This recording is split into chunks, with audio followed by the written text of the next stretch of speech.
Assalamualaikum warahmatullahi wabarakatuh.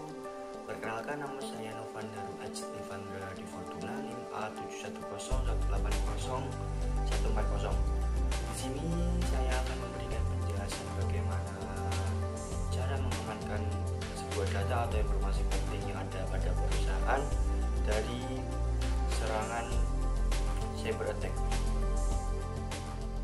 Bagaimana para penyerang itu berhasil melihat, mengambil, bahkan menghilangkan data ataupun informasi dari sebuah perusahaan tersebut. Yang pertama, penyerang itu dapat menggunakan denial of service yang digunakan untuk mengumpulkan sebuah data atau informasi penting yang ada pada perusahaan. Dengan menggunakan denial of service tersebut, sehingga website atau platform yang ada pada perusahaan itu tidak dapat diakses oleh pengguna. Selanjutnya, penyerang dapat merusak sistem atau informasi perusahaan dengan menggunakan malware.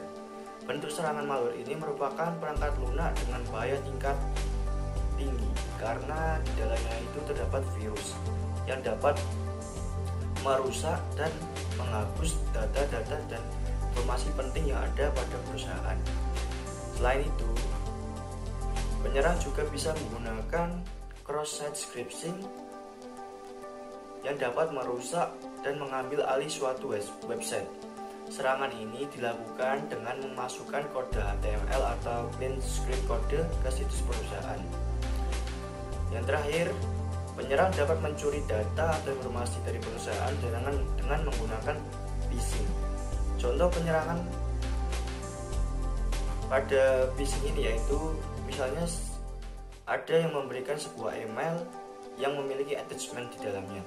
Kemudian setelah attachment itu dibuka, maka cyber attack team mulai bekerja dan bisa mengambil data-data atau informasi penting yang ada pada perusahaan tersebut.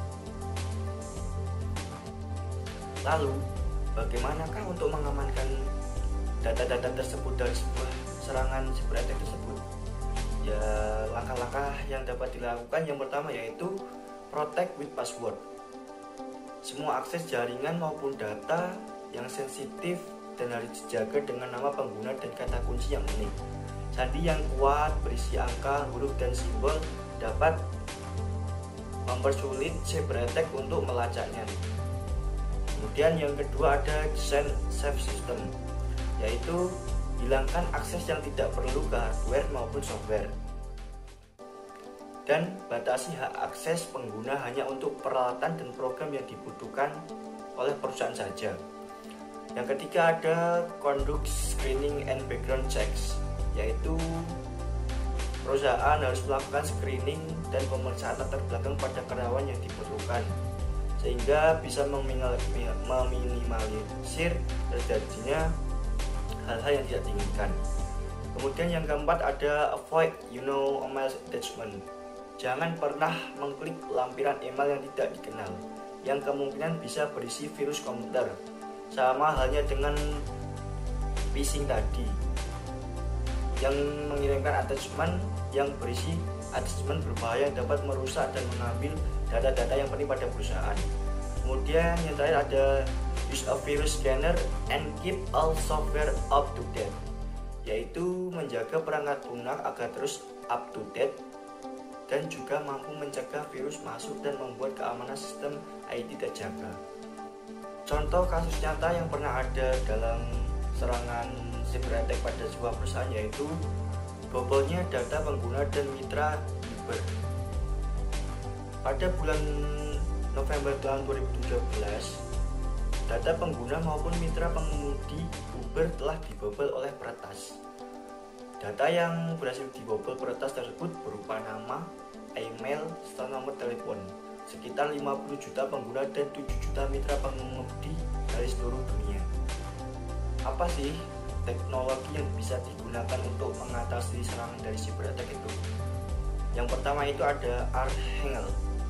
Archangel itu merupakan sebuah smart box yang berfungsi untuk menyaring seluruh lalu lintas data yang akan masuk ke jaringan, baik melalui kabel maupun nirkabel.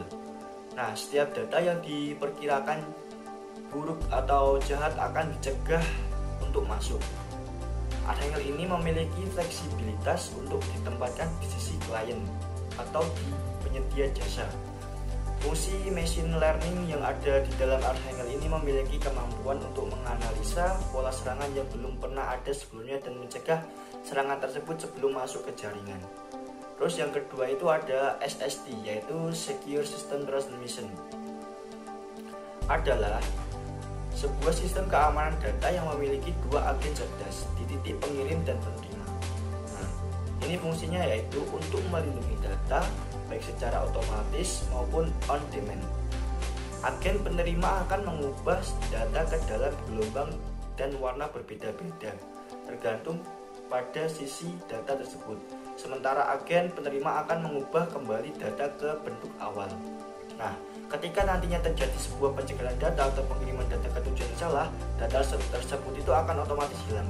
SST itu bisa melindungi berbagai bentuk data, termasuk percakapan yang ada pada telepon. Sekian presentasi dari saya. Apabila ada kesalahan penulisan baik kata, saya memohon maaf yang sebesar-besarnya. Wassalamualaikum warahmatullahi wabarakatuh.